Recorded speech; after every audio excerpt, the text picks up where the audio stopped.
Namaskar. My name is Raina. I'm 26 years old and I'm an entrepreneur.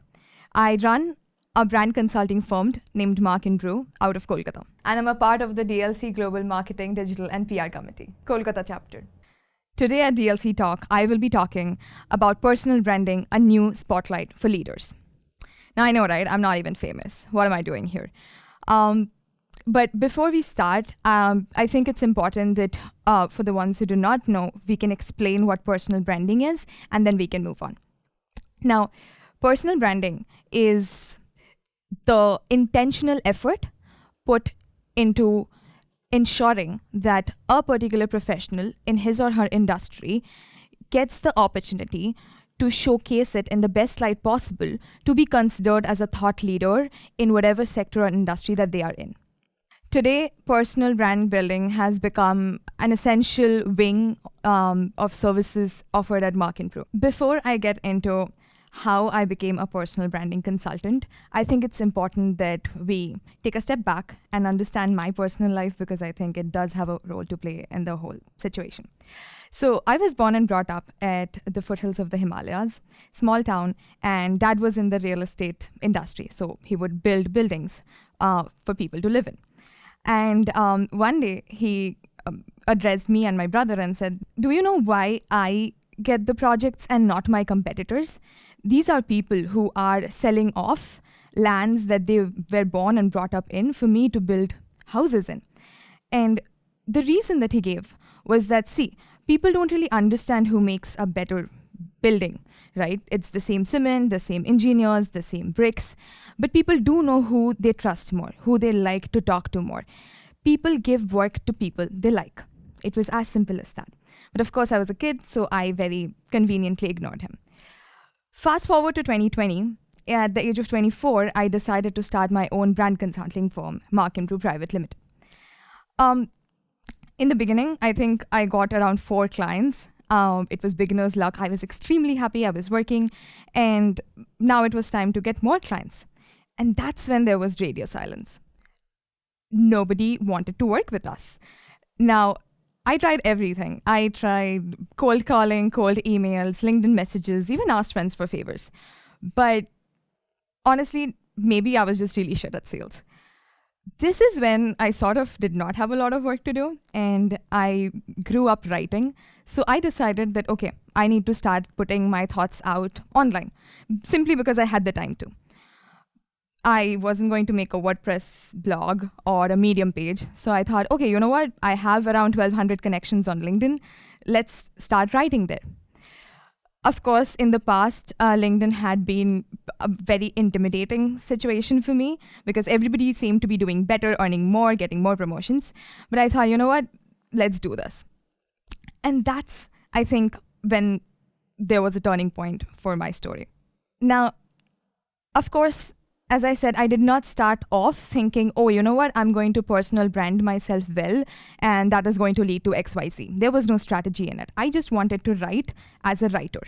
But somehow, what I was writing, my experiences of how it is to be a young entrepreneur, what it is to be a solo founder, how difficult it is to get clients, or just things that dad taught me that were all hitting me back at the age of 24, 25. I think that's what really came back to a situation where people were reaching out to me, saying that, oh, you know, Raina, keep writing. And after that, I think after another few months, founders started approaching me and they said, hey, Raina, let's get on a call. Let's see if we can work together. And that was it. I think that was the turning point where just through me writing on LinkedIn, I got clients. And that's how it's been over the past 2 years, honestly. And it's just not been that. Of course, there's been a hockey stick growth for financially, but also I have been invited to be on podcasts. I have been covered by a few portals, and I think even DLC happened because they found me on LinkedIn. So I think overall, I was very happy with where this was going, but I was just happy with the fact that through LinkedIn, I was getting clients. There wasn't any other format to it. I just knew I wanted to write more and more so that more and more people knew about me and the company and wanted to work with me. Now, this is how it went for a couple of months or 3 months before someone approached me to be a personal branding client. Now, I had never taken one of those before, but she had a very particular objective in mind that she wanted to achieve.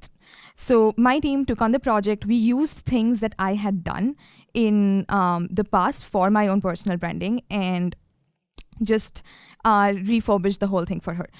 And it worked. She achieved what she wanted to. And then a second client came in, and then a third client came in. And the thing is that if you can do one thing enough times, then you start seeing a pattern. So I realized that, okay, there is a loose formula to this. Why I say loose is because I have studied in 2 media schools at Symbiosis Center for Media and Communication and the Saudi Business School, and none of them ever taught me personal branding. So I knew that there was no proper framework in place. Around this time, and this is around January this year, I got a call from a professor at Symbiosis, and she said, Raina, you know what? We need a visiting faculty. Are you interested? And I asked, okay, like what module? And she said, okay, it's personal brand building and image reputation management. And I thought, oh, okay, great. Except she said, there's no module in place. Now, of course, I knew there wasn't a module in place because I had studied there. But using everything that I had learned over the past several months, I started building a module for the first time for Symbiosis and started teaching the kids. And there were certain things that I learned in this entire process, which I will now share with you.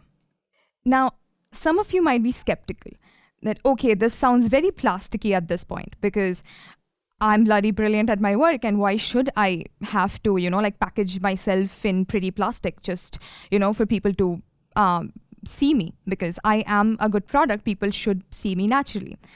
Except we both know that's not how it works, right? What you see sells. So the thing is that either you brand yourself or you get branded. The clothes you wear, the hair you wear, the shoes you put on, the kind of makeup you do, whether you have a public profile or a private profile, whether you have 1,500 followers or 500 followers, whether you post regularly or you don't post regularly, whether you go for parties or decide to not go for parties, whatever it is, people all around you are branding you because by default you are a brand. Now, you can either let people tell your story or you can tell the story yourself. It's as simple as that. And I think the moment you sort of realize that, you'll also realize the power you have in narrating your own story. Over the past 2 years, there are 3 things that I have learned, which I want to share with you. 3 things that have less to do with tools and tactics and more to do with, just the mindset that you should have before you build your personal brand. The first is build your own tagline. So of course, products and brands have their own taglines, right? Like McDonald's, I'm loving it. Now, you can also build a tagline for yourself. Now, I'll share my own example to give a better idea. My tagline is, I build brands on weekdays. Now, of course, I build brands on weekdays, Marque and Brew, right? But also, I have other companies and they are brands. So I also build my own brands on weekdays. I mentioned weekdays in my tagline because it's very important for me as a leader to have work-life balance, and I am a huge advocate of bringing back the work-life balance in the Indian marketing industry.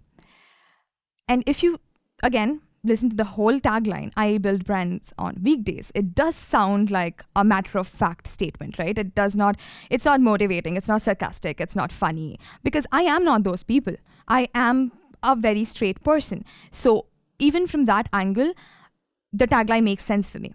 So when I built the tagline, it was just for 5 to 7 words. The idea was to just put myself out there, to just condense me and all of my experiences, which is scattered all over the place over the past 26 years, and bring them down to those 5 to 7 words that explain me as a professional best. And I mean, it might sound a little constricting, but what I would also say is that if you can have that tagline, it can be a great starting point for your personal brand building journey. Once you've done that, the second thing that I would say is LinkedIn is powerful. It's extremely powerful today. The kind of reach that LinkedIn has, the kind of career growth people have had just by doing their own job and talking about it on LinkedIn, is crazy. And only 1% of all the LinkedIn users worldwide are today posting regularly on LinkedIn, which means there is a lot of space for you to be seen. Today, I'm a part of the LinkedIn for Creators program, and that mostly happened because I was creating value for my network, and that was something that was seen by the LinkedIn team. So if I can be seen by only doing this for a year and a half, then imagine where you can get by doing it over a sustained period of time. Now, I say LinkedIn because it makes sense for my kind of business.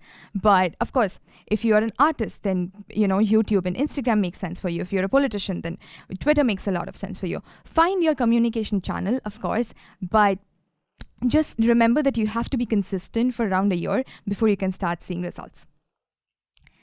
And the third thing is be authentic. And I know I sound like a moral science lecture, but it's not that. I have a PR background, and I know very well that if you are inauthentic, sooner or later it does come back to bite you, because you cannot hold a facade for too long. Maybe a few months, maybe a couple of years, but after that you will slip in your story, and that is a PR disaster. So you want to stay as authentic to yourself as possible. If you are a lawyer with a body full of tattoos and pink hair, great. There's a story there. You can tell people that, how I look has nothing to do with how strongly I can protect the constitution of the country. So whatever you are, however you are, know that a unique story is better than a perfect story. I wish I could talk more on personal branding, but I also believe that what you're good at, you shouldn't be giving it out for free.